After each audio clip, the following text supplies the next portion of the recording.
Welcome into Duval Daily, presented by GinJag.com. I'm Jordan DeLugo. Thanks so much for tuning in here on Thursday, February 13th. Some rain coming down here in Duval County. A little bit dark in the studio here, but we have got some exciting news. Exciting for me anyways.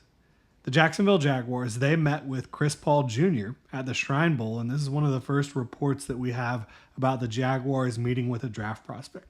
We're going to dive into what Chris Paul Jr. could bring to the Jaguars team, his fit with the team, his draft profile, if you will, all that good stuff. Really appreciate y'all tuning in. If you enjoyed the content, please like and subscribe. So pretty much everyone that the Jaguars meet with or are reported to meet with, we're going to try to talk about here on the channel as we lead you up to the draft, try to provide the best Jaguars draft coverage out there, bottom line. So Chris Paul Jr., not the son of basketball star Chris Paul, but very, very good athlete in his own right, met with the Jaguars at the Shrine Bowl per Justin Melo of the Draft Network. Now, this is not a top 30 visit.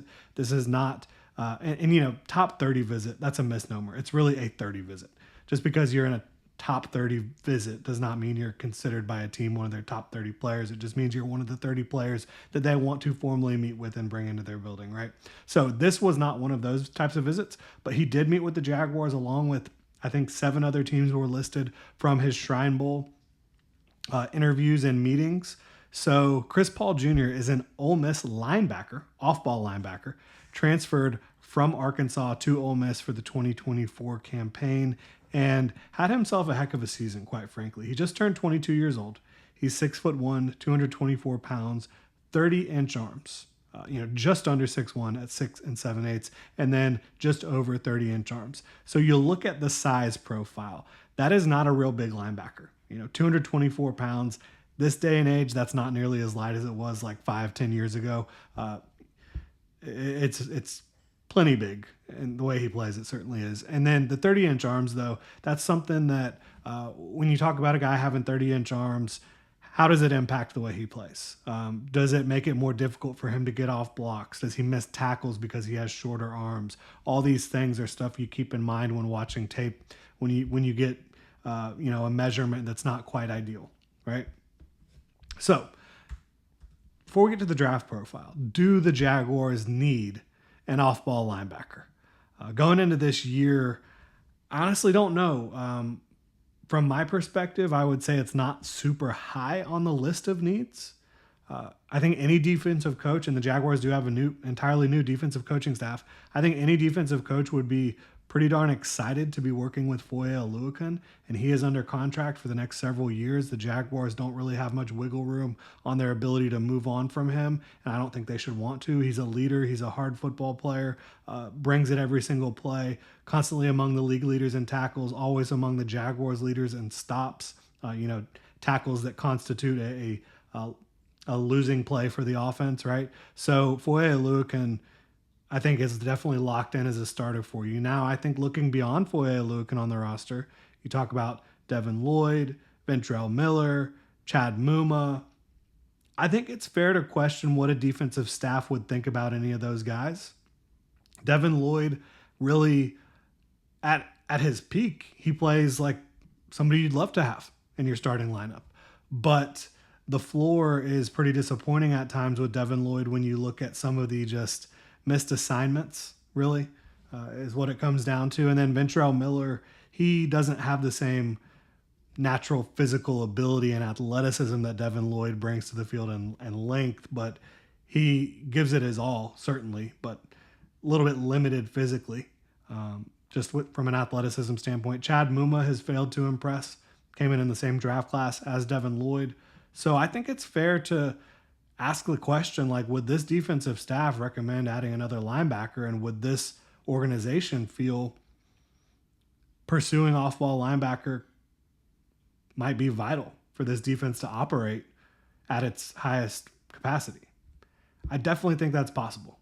I definitely think this group, this organization, could go into this offseason feeling like they want to upgrade linebacker, next to Foye Oluokun. So looking at Chris Paul Jr. from a statistical standpoint in 2024, low missed tackle rate, 4.5%, that's elite. I mean, that is great. That means he's getting to the ball and he is making the play when he gets there. Super productive as a blitzer. 24 pressures, 3.5 sacks on 75 blitz reps this year. In coverage, 4 pass breakups, an interception, 1 touchdown allowed, 93.2 quarterback rating in coverage, 8.5 yards per catch allowed. So those are kind of the base stats that I look at when I'm looking at a linebacker. Getting into the tape, though, we talked to Anthony Campanile today. He talked about, taking it personally when someone's trying to block you. He talked about vision on the ball being keys to playing defense for him. And so this is a guy that I think fits the bill with both of those things. But talking about his tackling, he squares up as a tackler really well. A form tackler, somebody who I think part of the fact that, or part of the reason why his missed tackle rate is so low is because of his form tackling. It's also, he's very explosive, very twitched up, fluid athlete. And when he gets to the ball carrier, guys are not really gaining ground or pushing forward at all. They're usually stopping or going backwards when Chris Paul Jr. arrives. He's a bit of a thumper even at 224 pounds, which you like to see that. When it comes to block shedding, which Anthony Campanile always talks about block shedding, talked about it for a while today. He wants you to take it personal when someone's trying to block you. I think on tape it looks like Chris Paul Jr. takes it personal, which is huge. And this is just a player who he plays the position urgently, but there's a fine line between playing urgent and reckless.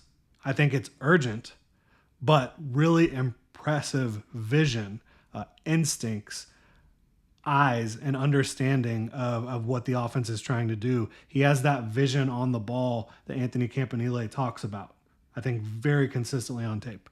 I mentioned he's an explosive athlete, but super fluid as well. So I think you're going to have like good linear explosiveness, good, the ability to go up and make plays in the air, right? Explosive leaping ability, explosive movement ability, but also fluidity. Somebody who is flexible, who has quick feet, who can change directions at linebacker. I think, against play fakes, I love watching him read and react to, maybe the mesh point, and he's read and run. He realizes it very quickly and transitions into getting into his coverage assignment, which I think you've seen some issues with that in Jacksonville from the linebackers, not Foye necessarily, but I love his playmaking. One big play that really stands out to me from watching him,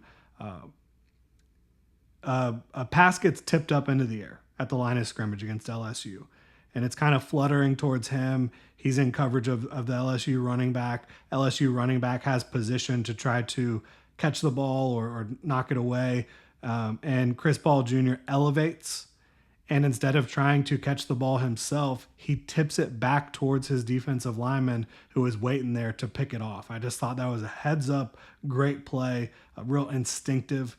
So that's something I love about his game, no doubt about it. And he's a military kid, plays like it. I know the Jaguars, for a long time, they've kind of liked bringing in guys from a military background because they bring it the right way. They were raised the right way usually, and he has like 6 older sisters, I think it said. So that's just something to keep in mind. I think he is an instinctive, smart, athletic, and versatile off-ball linebacker.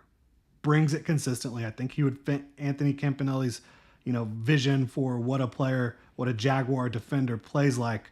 I have him as a second-round guy, and I think he will be a day 2 pick in this class, if I had to guess. Off-ball linebacker is always weird because you don't know how many teams are looking for it, how they're going to value it. And with Chris Paul Jr., you're not looking at a guy who has, eye-popping measurables that pop off the chart. So maybe he gets a little undervalued. Now, I wouldn't want the Jaguars to be taking a off-ball linebacker at the top of round 2 at 36 where they pick, right? I don't think that that's probably the best course of action. But Devin Lloyd is going into the final year of his rookie deal. Depending on whether or not the Jaguars pick up his 5th-year option, they'll have till around May to figure that out, make that decision. But if they decide not to pick up that fifth-year option, it will be the final year of his rookie deal. It is the final year of Chad Muma's rookie deal. So I think you could be looking at a position again where there's transition coming here in the near future. And I wouldn't be surprised if the Jaguars feel like, Devin Lloyd, Chad Muma, none of these guys, Ventrell Miller, none of these guys are really the future in the starting lineup, this current regime, if they think linebacker's a position they need to go address. And so I could see it. Third round. Jaguars have 2 third-round picks. I would currently put, wide receiver 2 opposite Brian Thomas Jr. on the outside, right guard, safety, and cornerback, all as bigger needs than linebacker. Maybe even, interior defensive line and edge 3, making sure you're really fired up with depth on the front lines. But the Jaguars have a lot of cap space, a lot of cap flexibility, and a lot of draft capital. It would not surprise me if the Jaguars are interested in adding an off-ball linebacker. And if they are, I think Chris Paul Jr. fits the bill. Again, I wouldn't be shocked if it was the 3rd round. I think if they were able to land him at the top of day 3 in the 4th round, they would get really excited about the value there. But that's kind of how I'm looking at it with Chris Paul Jr. Would love to know what y'all think. Drop your thoughts in the comment section below. If you enjoy the content, please like and subscribe, and y'all have a good one.